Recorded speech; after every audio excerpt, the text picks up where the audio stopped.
미국이 한국에 주둔하고 있던 핵심 병력들을 괌으로 이전시킨다는 소식이 전해지면서 많은 사람들이 한국의 안보에 큰 구멍이 뚫릴 것이라 우려했는데요. 하지만 이 상황을 지켜본 한미국 국방연구원이 직접 한국을 방문해 현실을 목격한 후 내린 결론은 모든 사람들의 예상을 뒤엎는 것이었습니다. 과연 그가 한국에서 발견한 진실이 무엇이길래 미군 철수를 오히려 긍정적으로 바라보게 되었을까요?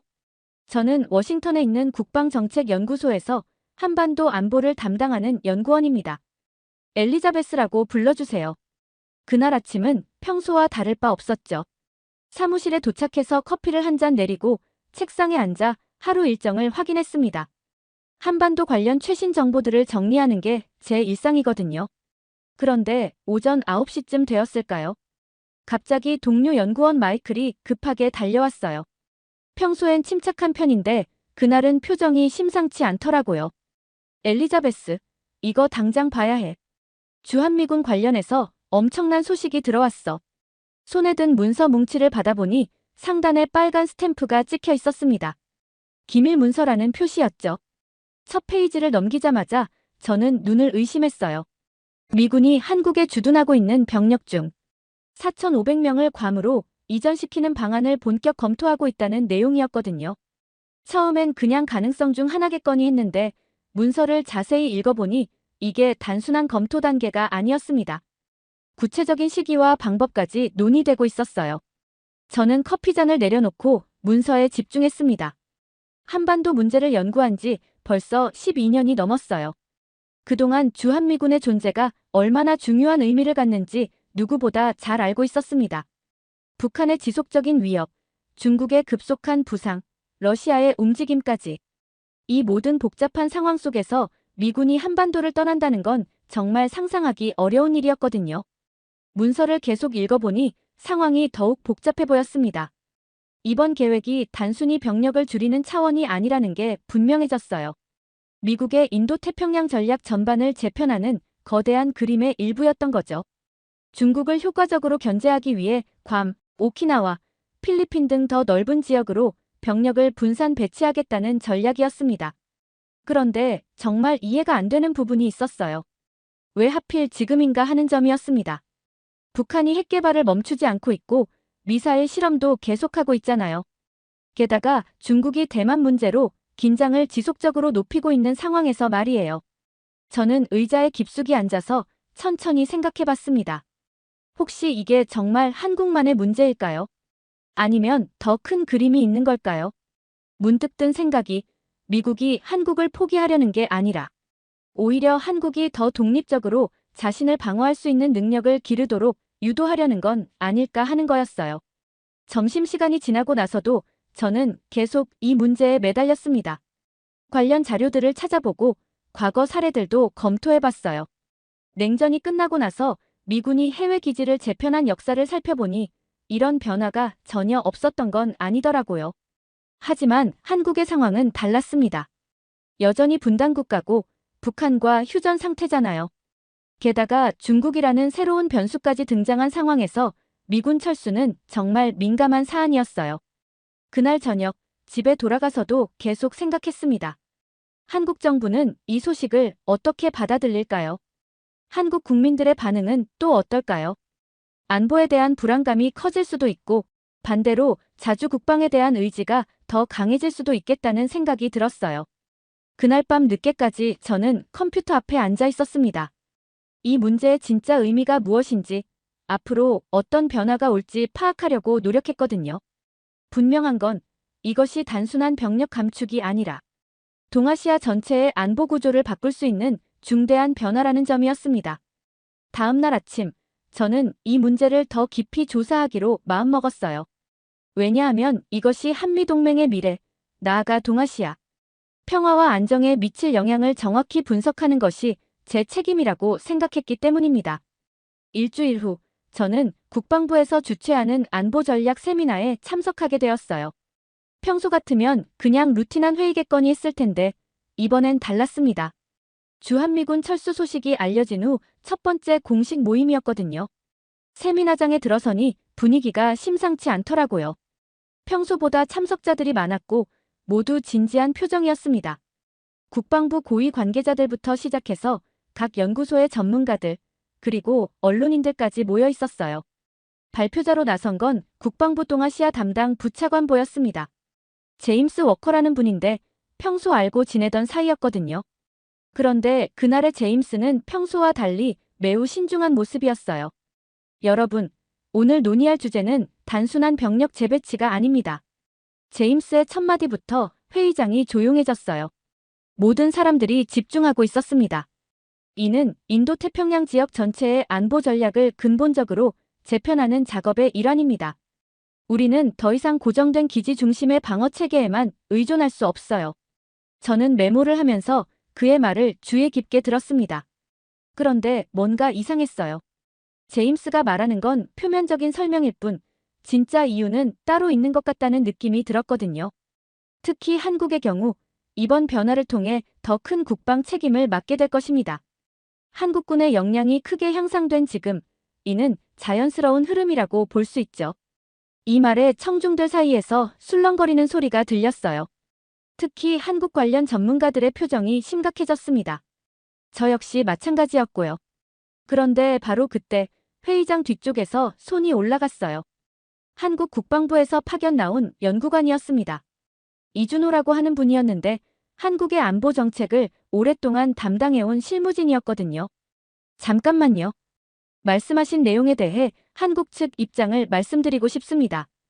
이준호가 일어서자 회의장의 분위기가 또 바뀌었어요. 모든 시선이 그에게 집중됐습니다. 저희는 이미 스스로를 지켜낼 준비가 되어 있습니다. 물론 미군은 여전히 중요한 파트너지만 한국군 자체의 역량도 지난 10년간 비약적으로 성장했거든요. 그의 말투에는 자신감이 묻어났어요. 하지만 동시에 약간의 긴장감도 느껴졌습니다. 한국형 전투기 개발, 차세대 미사일 시스템 구축, 그리고 무엇보다 사이버 방어 능력까지. 우리는 단순히 미군에 의존하는 것이 아니라 진정한 동반자로서 역할을 하고 있습니다. 저는 이준호의 말을 들으면서 새로운 관점을 갖게 되었어요. 지금까지 저는 미군 철수를 한국에게는 부담이 될 거라고만 생각했는데 한국 측에서는 오히려 이를 기회로 보고 있을 수도 있겠다는 생각이 들었거든요. 회의가 끝난 후 저는 이준호에게 따로 이야기를 청했습니다. 커피숍에서 만나 좀 더 자세한 이야기를 나누었어요. 솔직히 말하면 한국 내부에서도 의견이 분분합니다. 이준호가 조심스럽게 말을 시작했어요. 하지만 우리 군 내부에서는 이를 자주 국방 역량을 보여줄 기회로 보는 시각이 강합니다. 더 이상 보호받는 존재가 아니라 스스로 지키는 나라가 되어야 한다는 거죠. 그날 대화를 통해 저는 이 문제가 생각보다 훨씬 복잡하다는 걸 깨달았습니다. 단순히 미국이 일방적으로 결정하는 게 아니라 한국도 나름의 준비와 계획을 갖고 있다는 거였어요. 하지만 여전히 의문은 남았습니다. 과연 이론과 현실이 일치할 수 있을까요? 이준호와의 대화 이후 저는 직접 현장을 보고 싶다는 생각이 들었어요. 워싱턴에서 자료와 보고서만 보는 것으로는 한계가 있다고 느꼈거든요. 마침 연구소에서 한국 출장 기회를 주어서 저는 주저하지 않고 신청했습니다. 서울에 도착한 건 가을이 시작되는 시점이었어요. 인천공항에서 시내로 들어가면서 한국의 변화된 모습에 놀랐습니다. 지난번 방문했을 때보다 훨씬 발전되어 있더라고요. 특히 강남 일대의 마천루들을 보니 이 나라의 경제력을 새삼 느낄 수 있었습니다. 첫날은 국방부 관계자들과 미팅을 가졌어요. 용산구에 있는 국방부 청사는 생각보다 현대적이었습니다. 회의실에서 만난 한국군 관계자들의 분위기도 제가 예상했던 것과 달랐어요. 미군 철수 문제에 대해 어떻게 생각하시나요? 제가 직접적으로 물어봤을 때 한 준장이 이렇게 답했습니다. 솔직히 처음에는 우려가 있었죠. 하지만 지금 보면 오히려 우리에게 기회가 될 수도 있다는 생각입니다. 그의 말에는 확신이 들어 있었어요. 단순한 허세가 아니라 실제로 준비된 자신감 같은 것이 느껴졌습니다. 둘째 날, 저는 평택에 있는 캠프 험프리스를 방문했어요. 예전 용산 기지에서 이전한 주한미군 사령부가 있는 곳이죠. 기지 입구에서부터 그 규모에 압도됐습니다. 정말 거대했거든요. 기지 내부를 둘러보면서 미군 관계자와 이야기를 나누었는데 그들의 관점도 흥미로웠어요. 한국군의 역량은 정말 많이 향상됐습니다. 합동 훈련을 할 때마다 느끼는 거지만 이제는 우리가 배울 것도 많아요. 미군 대령이 한 말인데 이게 단순한 립서비스가 아니라는 걸 알 수 있었습니다. 실제로 한국군의 장비와 훈련 수준이 상당히 높아진 게 사실이었거든요. 그런데 기지를 둘러보면서 한 가지 깨달은 게 있었어요. 캠프 험프리스는 서울에서 상당히 떨어져 있더라고요. 예전 용산 기지에 비해 거리적으로는 2배 이상 멀어진 거죠. 이게 의미하는 바가 뭘까요? 전략적 요충지에서 점점 멀어지고 있는 건 아닌가요? 제가 동행한 한국 국방부 관계자에게 물었을 때 그가 웃으면서 답했어요. 그렇게 볼 수도 있지만 다른 관점에서 보면 한국이 서울 방어를 스스로 책임질 준비가 되었다는 의미일 수도 있습니다. 그날 저녁 저는 혼자서 한강을 걸으며 생각했습니다. 과연 미군이 떠나도 한국은 정말 괜찮을까요? 북한의 위협은 여전하고 중국의 압력도 점점 커지고 있는데 말이에요. 하지만 며칠간 한국에 머물면서 본 것들은 제 예상과 많이 달랐어요. 한국 사회 전반에 걸쳐 자신감이 넘치고 있었거든요. 경제적 성취뿐만 아니라 문화적 영향력, 그리고 기술 발전까지. 이 모든 것들이 국방력에도 영향을 미치고 있다는 걸 느낄 수 있었습니다. 특히 젊은 한국군 장교들과 대화할 기회가 있었는데 그들의 자세가 인상적이었어요. 미군과의 협력을 중요하게 생각하면서도 동시에 독립적인 방어 능력에 대한 자부심을 갖고 있더라고요. 우리는 더 이상 보호받기만 하는 존재가 아닙니다. 동등한 파트너로서 함께 지역 안보에 기여하고 싶어요. 한 소령의 말이 계속 머릿속에 맴돌았습니다. 이것이 바로 한국의 현실이구나 하는 생각이 들었거든요. 한국 방문 마지막 날, 저는 판문점을 다녀왔어요. 분단의 현장을 직접 보고 싶었거든요. 공동경비구역에 서니 긴장감이 확실히 다르더라고요. 북한군 초소가 바로 저기 보이는 상황에서 미군 철수 문제가 얼마나 민감한 사안인지 새삼 깨달았습니다. 그런데 그곳에서 만난 한국군 헌병의 말이 인상적이었어요. 미군이 줄어든다고 해서 우리가 긴장을 늦추는 건 아닙니다. 오히려 더 책임감을 느끼게 되죠. 그의 표정에서 진정성을 느낄 수 있었어요. 이론이 아니라 실제 현장에서 근무하는 사람의 말이었거든요. 워싱턴으로 돌아오는 비행기 안에서 저는 계속 생각했습니다. 지금까지 제가 갖고 있던 관점이 너무 일방적이었던 건 아닐까요? 미군 철수를 한국에게는 위기로만 봤는데 실제로는 기회가 될 수도 있겠다는 생각이 들었거든요. 며칠 후 연구소에서 한국 출장 보고서를 작성하면서 저는 새로운 결론에 도달했어요. 이번 미군 재배치는 단순히 미국의 일방적 결정이 아니라 한미 양국이 함께 만들어가는 새로운 형태의 동맹 관계일 수도 있다는 거였죠. 하지만 여전히 의문은 남았습니다. 과연 이론과 현실 사이의 간격은 얼마나 될까요? 한국이 정말로 독립적인 방어 능력을 갖췄다고 해도 실제 위기 상황에서는 어떨까요? 그런 생각을 하던 차에 마침 한국에서 대규모 군사훈련이 실시된다는 소식을 들었어요. 을지 프리덤 실드 훈련이었는데 이번에는 미군 참여 규모가 예년보다 줄어든 상태에서 진행된다고 했습니다.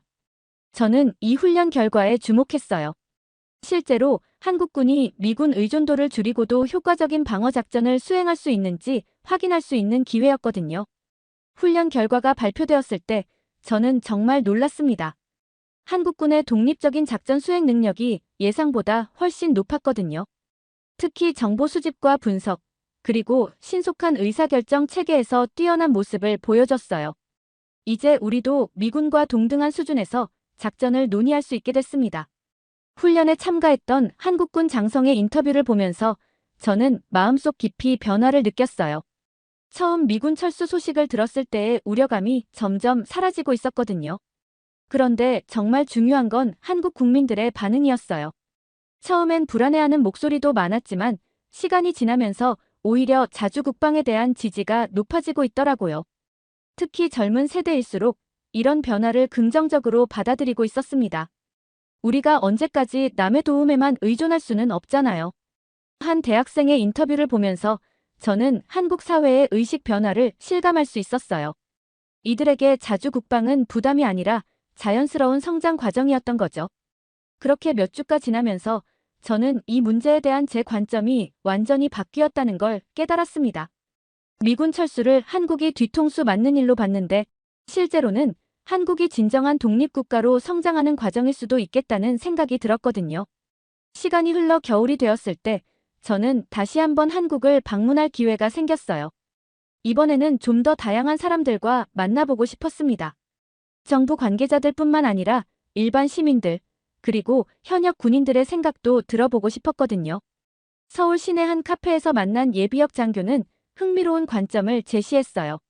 솔직히 말하면 우리 세대는 미군이 있는 게 당연하다고 생각하고 자랐어요. 하지만 지금 젊은 군인들은 달라요. 처음부터 독립적으로 생각하는 경향이 강합니다. 그의 말에서 세대 간의 차이를 느낄 수 있었어요.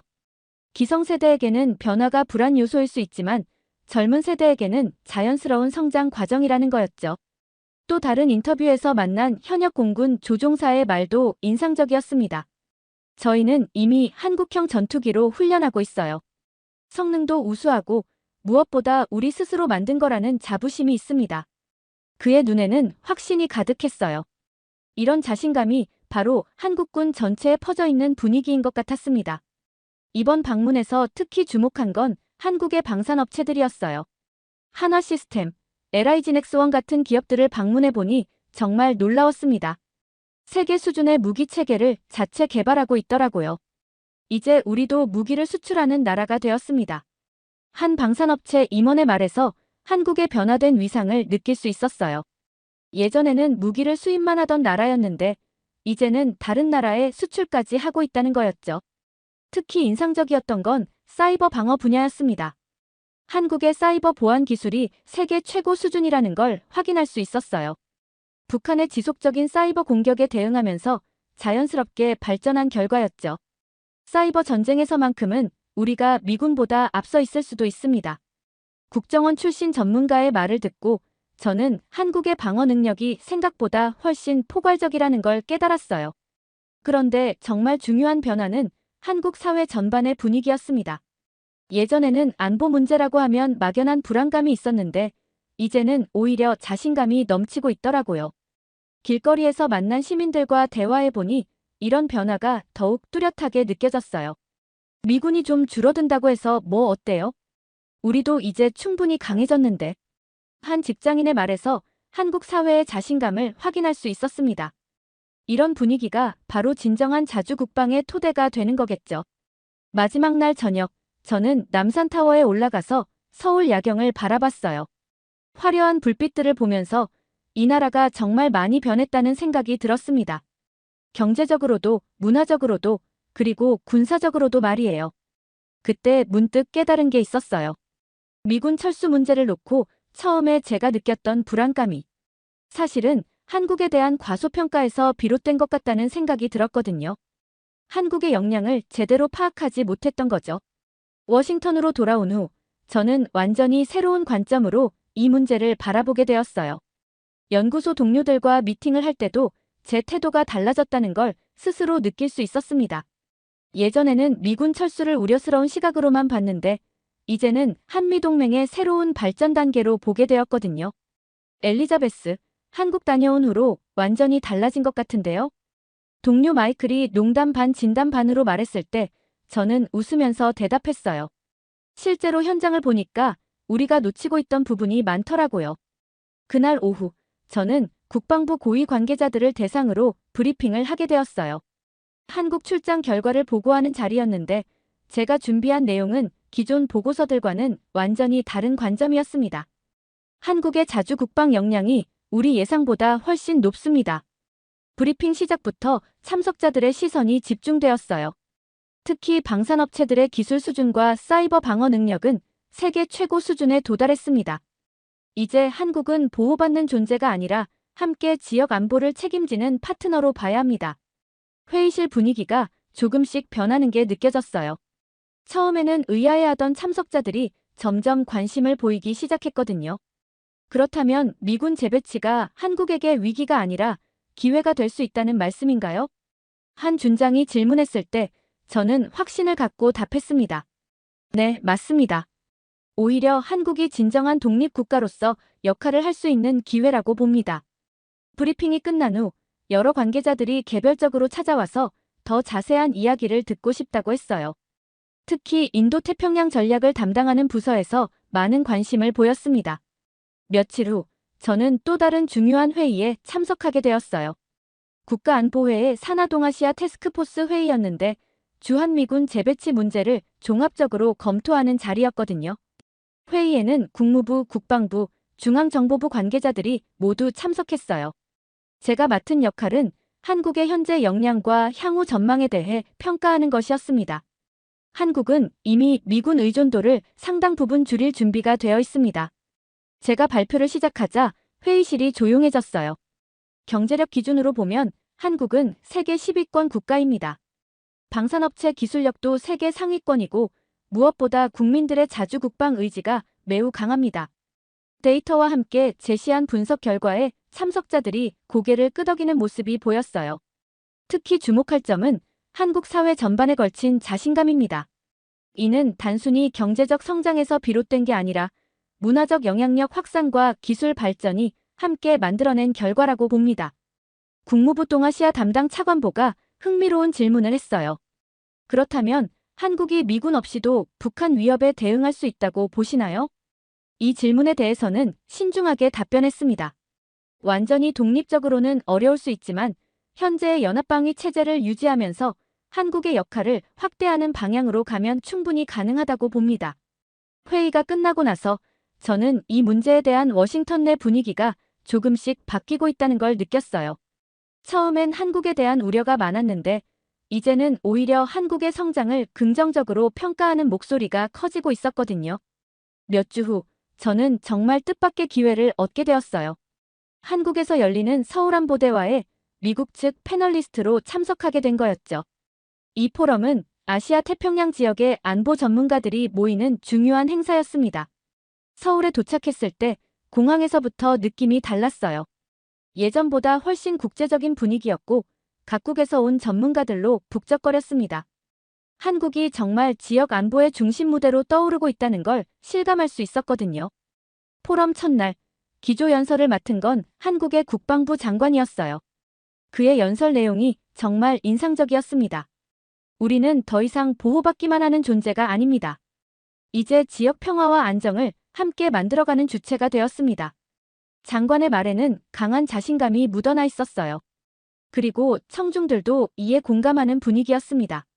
제가 발표할 차례가 되었을 때 저는 지난 몇 개월간의 경험을 바탕으로 솔직하게 이야기했어요. 처음 미군 재배치 소식을 들었을 때 저는 한국에게 위기가 될 거라고 생각했습니다. 청중들이 집중하는 모습이 보였어요. 하지만 직접 한국을 방문하고 현장을 보고 사람들과 이야기해본 결과 완전히 다른 결론에 도달했습니다. 이는 위기가 아니라 한국이 진정한 독립국가로 성장하는 과정입니다. 제 발표가 끝나자 질문이 쏟아졌어요. 특히 중국과 일본에서 온 전문가들의 질문이 날카로웠습니다. 한국의 자주국방이 지역 균형에 어떤 영향을 미칠 것으로 보시나요? 중국 측 전문가의 질문에 저는 이렇게 답했어요. 한국의 강화된 방어 능력은 지역 안정에 기여할 것입니다. 어느 한 나라에 과도하게 의존하지 않는 균형 잡힌 구조가 만들어질 거라고 봅니다. 포럼 둘째 날에는 더욱 흥미로운 세션이 있었어요. 한국의 젊은 군 장교들과 각국 전문가들이 함께하는 라운드 테이블이었는데 여기서 한국 젊은 세대의 생각을 직접 들을 수 있었거든요. 저희 세대에게 자주국방은 당연한 일입니다. 한 한국군 소령의 말에 모든 참석자들이 주목했어요. 우리는 어릴 때부터 한국이 선진국이라는 인식을 갖고 자랐습니다. 이제 군사적으로도 그에 걸맞은 역할을 해야 한다고 생각해요. 이런 자신감 넘치는 발언들을 듣고 있자니 정말 세대가 바뀌었다는 걸 느꼈습니다. 기성세대와는 완전히 다른 관점을 갖고 있더라고요. 포럼 마지막 날 저녁 한강 유람선에서 리셉션이 열렸어요. 각국 참석자들과 자유롭게 이야기를 나누는 자리였는데 여기서 만난 한 일본 전문가의 말이 기억에 남습니다. 솔직히 한국의 변화 속도가 놀랍습니다. 경제만 성장한 게 아니라 전반적인 국가 역량이 크게 향상됐어요. 그의 말에는 약간의 부러움도 섞여 있는 것 같았어요. 유람선에서 바라본 서울의 야경은 정말 아름다웠습니다. 한강 양쪽으로 펼쳐진 마천루들, 그리고 그 속에서 활기차게 움직이는 사람들. 이 모든 것이 한국의 현재를 보여주는 것 같았어요. 그날 밤 호텔로 돌아가면서 저는 깊은 감동을 느꼈습니다. 몇 개월 전만 해도 미군 철수를 걱정거리로만 봤는데 이제는 한국의 성장을 축하하고 싶은 마음이 들었거든요. 포럼에서 돌아온 후 저는 마지막 보고서를 작성해야 했어요. 지난 몇 개월간의 연구와 현장 경험을 종합해서 최종 결론을 내리는 작업이었습니다. 그런데 이 보고서는 제가 처음 계획했던 것과는 완전히 다른 내용이 될 것 같았어요. 보고서 제목부터 고민이 되더라고요. 처음에는 주한미군 철수의 위험성과 대응 방안으로 생각했었는데 이제는 한미동맹의 새로운 진화 동반자적 관계로의 전환이라고 바꾸고 싶었거든요.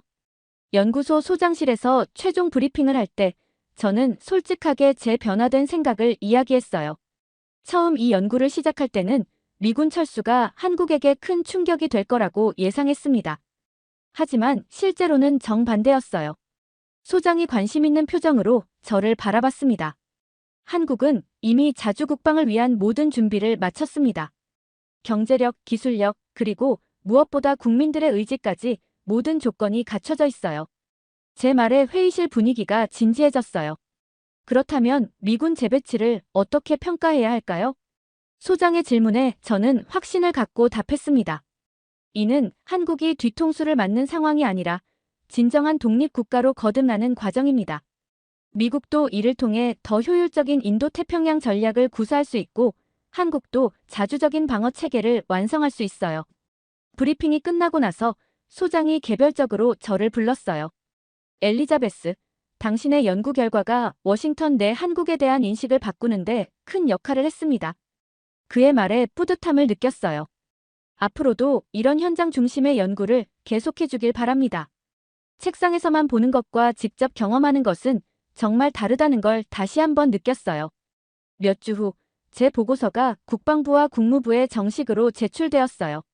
그리고 놀랍게도 이 보고서가 향후 한미관계 정책 수립에 중요한 참고 자료로 활용될 거라는 소식을 들었습니다. 그 즈음 한국에서 또 다른 소식이 들려왔어요. 한국이 독자적으로 개발한 차세대 전투기의 시험 비행이 성공했다는 뉴스였죠. 그 소식을 들으면서 저는 웃음이 나왔어요. 정말 타이밍이 절묘하다는 생각이 들었거든요. 그날 저녁, 저는 혼자서 포토맥강을 걸으며 지난 몇 개월을 되돌아봤어요. 처음 미군 철수 소식을 들었을 때의 충격, 한국을 방문하면서 느꼈던 놀라움, 그리고 지금의 확신까지. 정말 많은 변화가 있었던 시간이었습니다. 무엇보다 가장 큰 변화는 제 자신이었어요. 한 나라를 바라보는 관점이 완전히 달라졌거든요. 이전에는 미국 중심적인 시각에서만 봤다면 이제는 상대방의 입장에서도 생각할 수 있게 되었습니다. 며칠 후 저는 한국 대사관에서 열린 리셉션에 참석했어요. 그곳에서 만난 한국 대사가 제게 고마움을 표했습니다. 엘리자베스 박사님의 연구 덕분에 워싱턴 내 한국에 대한 인식이 많이 개선되었다고 들었습니다. 대사의 말을 들으면서 저는 뿌듯함과 동시에 책임감도 느꼈어요. 연구자로서 제 역할이 단순히 분석하는 것을 넘어서 상호 이해를 증진시키는 것이기도 하다는 걸 깨달았거든요. 그날 밤 집에 돌아와서 저는 새로운 연구 계획을 세웠어요. 앞으로는 현장 중심의 연구를 더 많이 하고 싶었습니다. 책상에 앉아서 자료만 보는 게 아니라 직접 가서 보고 듣고 경험하는 연구 말이에요. 결국 미군 철수 문제는 한국이 뒤통수를 맞는 일이 아니었습니다. 오히려 한국이 더 강하고 독립적인 나라로 성장했다는 증거였어요. 그리고 그 과정에서 한미동맹도 더욱 성숙하고 균형 잡힌 관계로 발전할 수 있는 기회를 얻었습니다. 지금 돌이켜보면 제가 처음 느꼈던 우려는 한국의 진짜 모습을 제대로 파악하지 못해서 생긴 오해였던 것 같아요. 한국은 이미 스스로를 지킬 준비가 되어 있었고 미군과 함께 지역 안보를 책임질 수 있는 진정한 파트너가 되어 있었거든요. 지금까지의 사연 어떻게 들으셨나요? 재밌게 들으셨다면 댓글로 남겨주세요. 추첨을 통해 커피 쿠폰들 보내드립니다. 다음에 더 재밌는 사연으로 돌아올게요. 감사합니다.